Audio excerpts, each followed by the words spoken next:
Death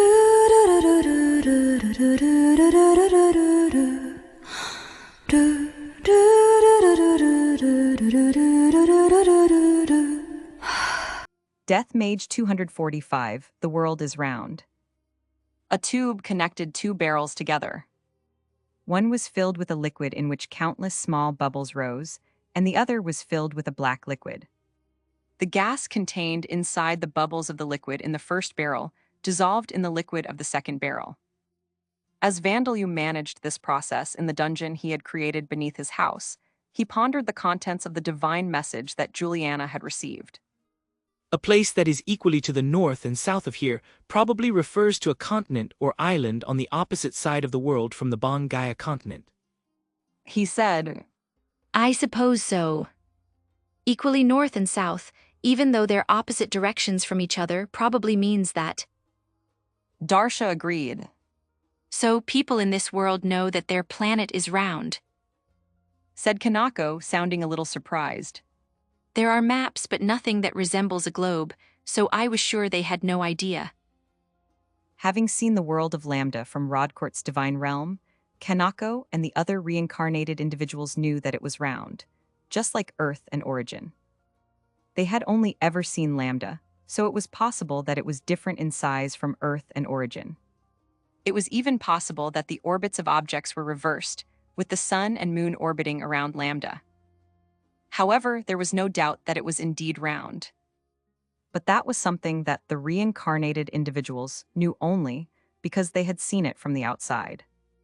They had never seen any globes of the world, so Kanako had very naturally assumed that the inhabitants of this world did not know that the world was round. Not everyone knows, Darsha said, correcting her. To elaborate, the fact that the world is round is taught to children around the same time that they are told myths and legends, and learn how to read, write, and do basic arithmetic. But we don't pay it much conscious thought after that, whether the world is round or not, that is. I'd forgotten it until I was reminded about it in Vita's divine realm, and it seems that Juliana-san forgot as well. Ah, don't look at me. In my previous life, I was a human who received some of the best education in this country, and yet I forgot. Please don't look at me. Juliana cried in shame. Do not be so harsh on yourself. Zadiris told her. Even if you tell me that the world is round, I do not even really understand. Yeah, Julie-chan. Don't worry, said Povina. I'm sorry. I didn't mean to make fun of you, said Darsha. The fact that Juliana had said, I don't know, to Vandalyu whom she worshipped seemed to have inflicted great mental damage upon her. Since us ghouls lived in seclusion in a devil's nest, we don't have opportunities to learn about the world's geography. I don't think anything we say would be of much comfort, Mother, said Bastia. Most human households are similar. We learn it once when we're very young and then don't think about it much after that. I almost forgot myself until Vandalyu-sama mentioned it, said Teria. In my case, it was over 200 years ago, and the education I received was similar to today's. Isn't it? She looked around, hoping that someone would agree with her. Simon and Natania nodded with a perplexed look on their faces. Yes, now that you mention it, I do remember learning that the world is round when I was a kid, though the world looks pretty flat to me, said Simon. Yeah, even with the mountains, hills, and valleys, the world looks flat, but I kind of have the feeling that maybe someone taught me that it's round, said Natania. Simon and Natania had been taught that the world was round, but it seemed that this knowledge had become buried in dust over time. Is it because it was considered to be knowledge originating in another world, so Alda and Bellwood's believers avoided teaching it? Doug suggested. But even for children, it was unnatural to teach them that the world was round as part of their basic education. Princess Levia appeared behind Vandalyu and joined in on the conversation. No, the fact that the world is round shouldn't be knowledge that originated in another world. The stone plate that bears mythological tales in Talasheim's church also contains the parts relating to the world's creation. And it says that the world is a sphere. She said, Boy, you are the one who repaired the temple, are you not? Said Zadyrus. It's been about 9 years since I repaired it. I didn't have perfect record technique back then either. Said Vandalu. But thanks to you, Princess Levia, I've got a good idea of why the fact that the world is round hasn't become established knowledge despite the fact that it is known. The clear difference between Lambda and Earth was that the gods of Lambda had existed before its people. And after the gods created the people, there had been an age when the gods ruled the world, living alongside the humans, teaching them and guiding them. The gods had still been young, and they had not taught the people any skills or knowledge that was beyond them, such as how to cast offensive spells that were too powerful to be used in hunting, or how to create torture tools that inflicted deep wounds on the body and mind. But they had likely taught the people about this world, that it was round, or perhaps the people living in that time had realized it themselves in the midst of the gods' teachings.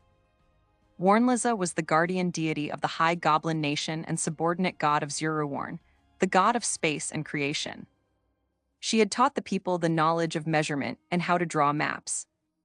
In any case, the people of this world had known that the world was round before the champions came from another world. Back then, there had been no dangerous monsters. No nations and the gods ruling the people had a more proper relationship with one another than they did now. Traveling would have been far safer back then, too. But the war against the army led by the demon king Gujarani's had changed the world completely. The fierce battles had changed the world's geography, and the maps drawn before the demon king's arrival were no longer accurate.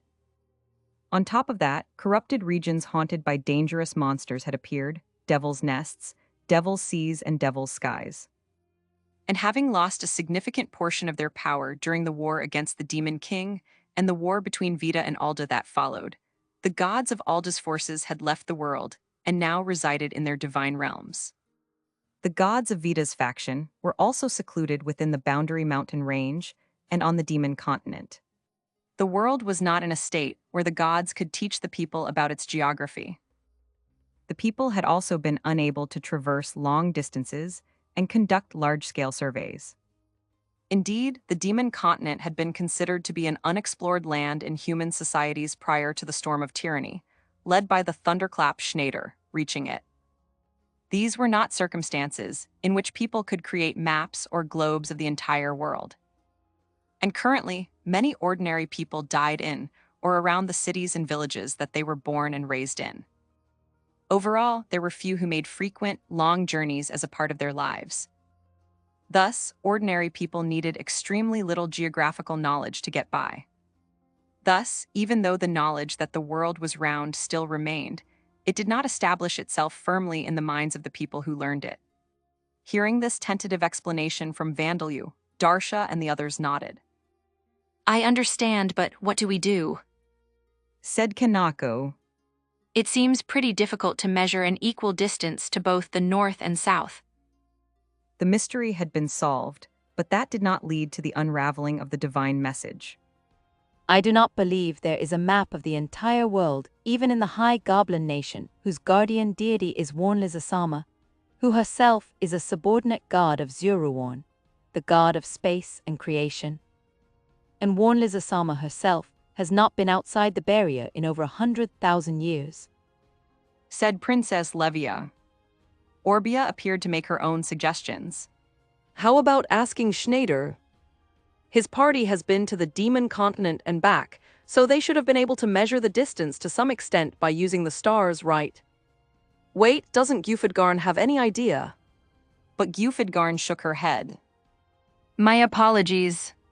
It is not within my knowledge. She was the only god in Vita's faction who had been outside the Boundary Mountain Range by teleporting her entire dungeon, the Trial of Zakert, from place to place. However, she had been focused on the maintenance of the dungeon.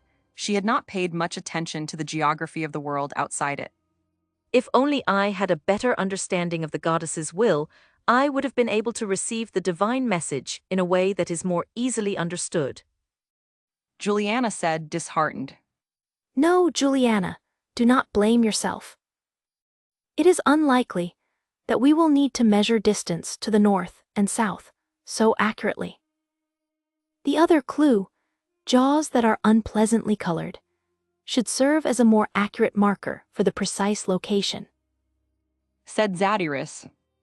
It is likely referring to an area that geographically resembles the jaws of a beast, so perhaps it is an oddly shaped, venomous-colored valley, ravine, or cave entrance.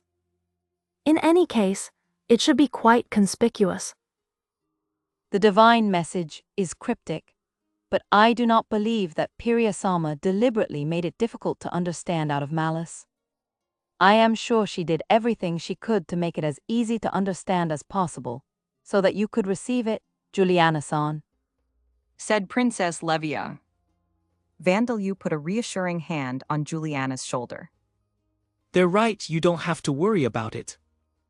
Nobody can speak to gods from the very beginning. Even I took 8 years after being born to become able to speak to them. Vandalyu first encountered and had a conversation with a god, the dragon god of 5 sins Fidurg, when he was around 8 years old. Incidentally, the first time he ate an evil god was 1 year prior to that, when he was 7. Master, I don't know if it's right for you to compare Juliana to yourself, you know. Said Natania, narrowing her eyes. But Vandalyu didn't really understand what she was trying to say. Well, there's no guarantee that everyone becomes able to speak to the gods when they turn 8. He said, Well then, Juliana, let's aim to become rank 13. If you do, you'll be able to speak to the gods face to face. Yes, I'll do my best. Juliana nodded immediately, her eyes sparkling. But rank 13 was not something that one could attain simply by aiming for it. However, I get the feeling that if you're around Van and you do your best, you'll be able to do it. Said Povina. Though she had no rank herself, she had high-rank monster friends such as Rapiasage and Yamada. Yeah.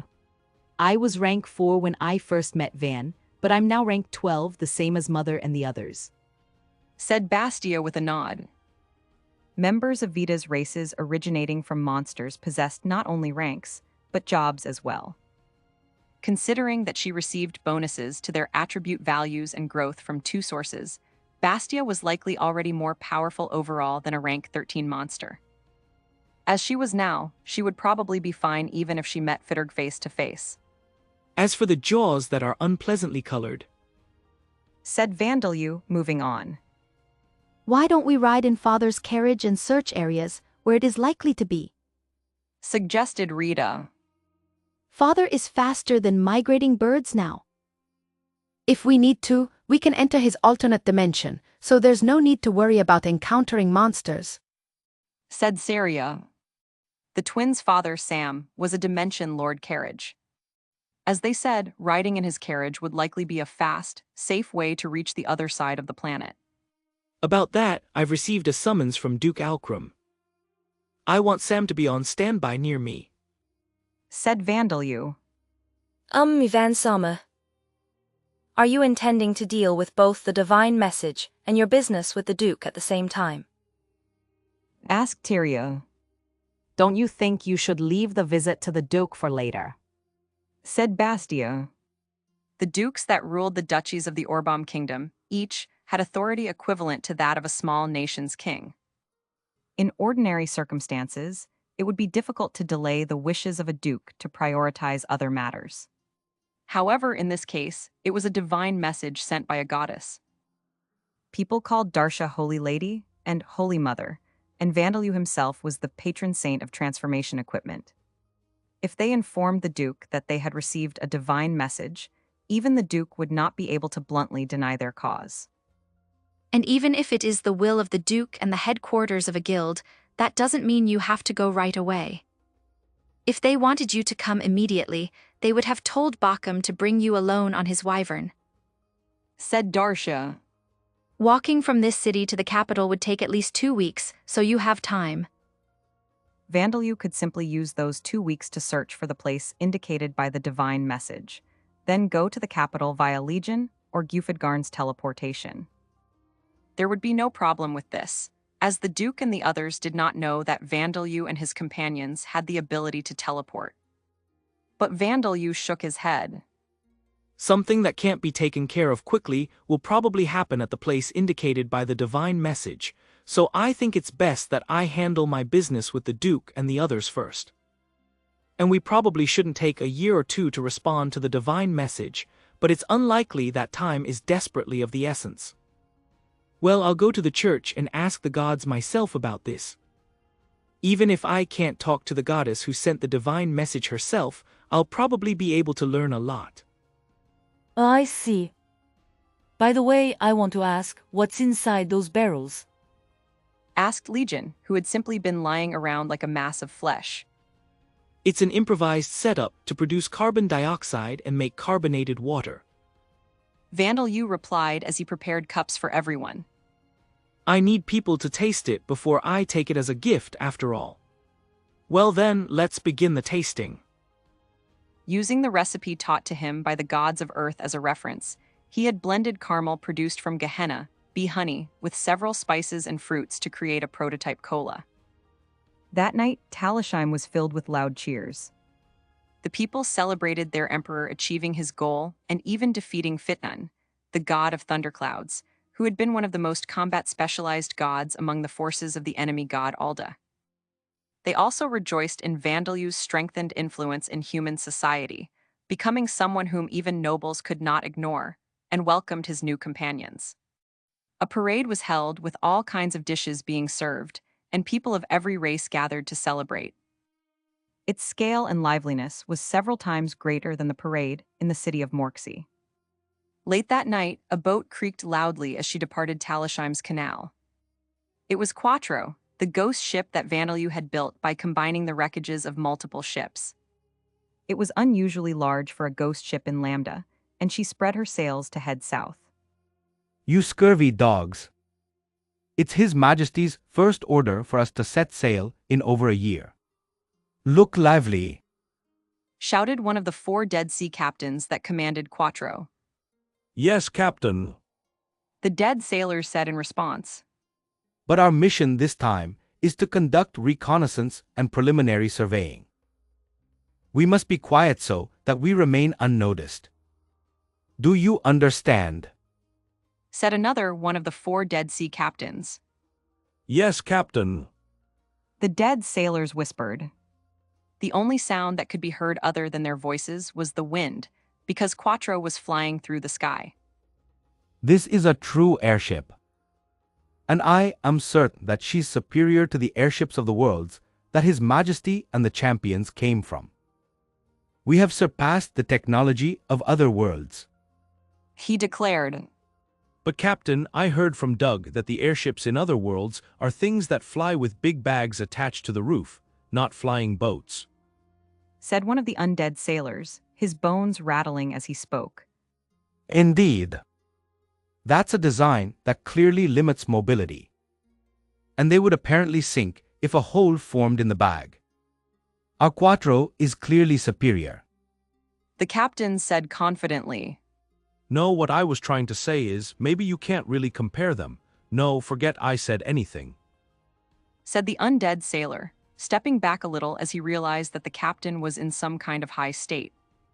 But it was true that Quattro had become something very different from an ordinary ghost ship. As a result of her special training with Sam a while ago, she had become able to fly through the sky. This had created new weaknesses, such as having a new blind spot directly beneath her, but her operational capabilities had expanded vastly. That included her mobility. Quattro had always been capable of sailing the seas through her own will even without the wind, and although she still wasn't as quick as Sam at flying through the sky, she was far quicker in the air than in water. With that said, we must be wary of unexpected battles with monsters. And we must be vigilant against attacks from the gods' subordinates, even if they are unlikely, said the one Dead Sea captain who hadn't spoken yet, the former captain of the merchant ship, as he inspected the weapons. Quattro was equipped with ballistae, which were essentially enormous crossbows, whose huge arrows looked capable of taking down dragons. The cannons created by Doug and the others had been newly installed as well. The gunpowder was stored in magic items with water-repelling properties in order to prevent it from becoming wet and unusable. And Quattro's crew, the sailors working under the captains, were all quite powerful and dead. At the time of the first journey to the demon continent, they had needed the leadership of Bone Man and his dragon zombie Mount Leo. But now, they were capable of dealing with any unexpected monster encounters on their own. However, it was uncertain as to whether the same could be said if physically incarnated gods like Hajam Fitnan, heroic spirits or heroes with divine blessings were to appear. That was why the Divine Spear of Ice Mikkel and the Dark Knight's Knights Order, consisting of vampires who had been turned into zombies and zombie giants created using vampire corpses, were on board. We'll be counting on you if the time comes, Mikkaldono. And everyone of the Dark Knight's Knights Order, said the former merchant ship captain. Leave it to us, said Mikhail. Yes. If such a time comes, you can show us that His Majesty the Emperor's dogs are superior to the hunting hounds of the gods, said another one of the captains. A zombie giant groaned in agreement. With these forces on board, Quattro would be able to repel any enemy forces, including heroes that were hastily raised by the gods.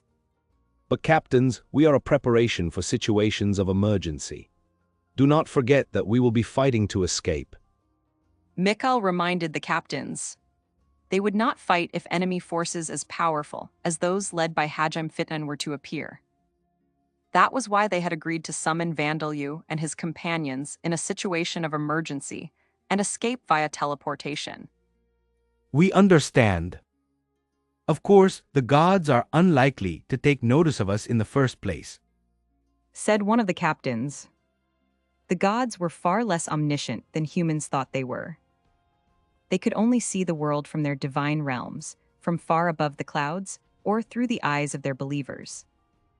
It was unlikely that the gods of Alda's forces would take notice of Quattro as she set sail in the ocean from the Merfolk nation, on the southernmost tip of the region within the boundary mountain range in which none of their followers lived, under the cover of a storm. And since this ship flew through the night sky, it was unlikely to be noticed by vessels that had set sail from human nations either. However, there is always the small possibility of something happening, said Mikhail. We must not let our guards down. It's sunrise, scurvy dogs. Get ready. Move the cargo inside so that it won't get swept into the water. The pirate ship captain shouted in command. The horizon had started to grow brighter. Sunrise had come, and the sailors began to move about in a hurry. They quickly carried the ballista arrows and gunpowder inside the ship and folded the sails. Now let's go. Begin the underwater voyage, the captain shouted. In response to this command, Quattro's bow dipped, pointing towards the sea in a nosedive. The bow approached the still dark water surface and crashed into it with an enormous splash. Quattro continued to sink into the sea, bow first, and then turned her bow back to a horizontal direction once she was deep enough to not be seen from the surface. We will be sailing underwater until the sun sets again. Masters, Quattro will probably keep the water flow out, but it won't be perfect, so be careful not to fall overboard. The captain warned the others as the last of the remaining air in his head bubbled out of his eye sockets. Indeed, Quattro was now a ghost ship that could not only fly through the air, but sail underwater as well. No matter how much she flew through the sky, she was unable to fly above the clouds yet, so it was possible that other ships would spot her from the ocean below during the day. But if she was underwater, there was no way that her presence could be noticed. If that happens, I'll swim on my own, said one of the other captains. Let's be careful of any legendary sea monsters until we get close to the land indicated by the divine message. Quattro flew through the sky by night and sacrificed speed to travel through the ocean during the day.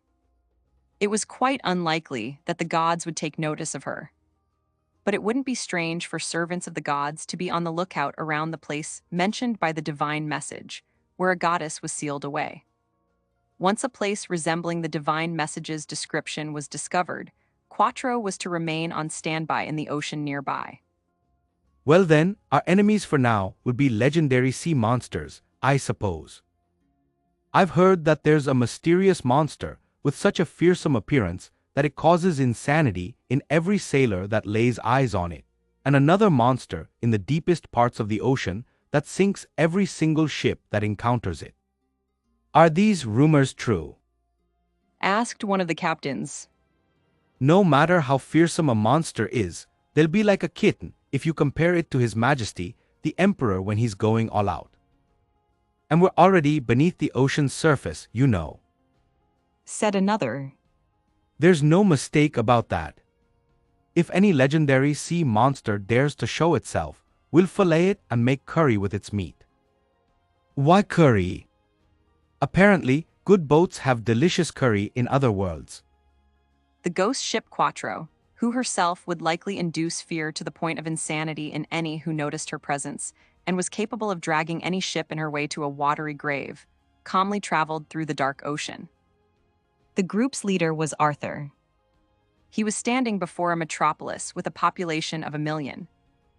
It was a city so large that he couldn't even imagine its scale, as he came from a small village in the mountains.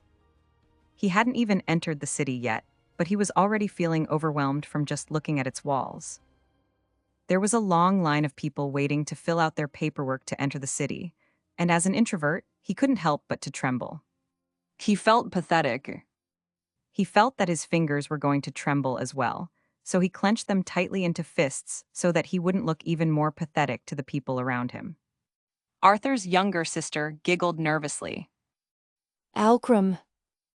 Our destination. Her voice was trembling too, but Arthur couldn't blame her. She was even shyer than he was, and slightly scared of men. Her anxiety made her want to stare at the ground, but she was strong at heart, so she looked straight ahead at the city.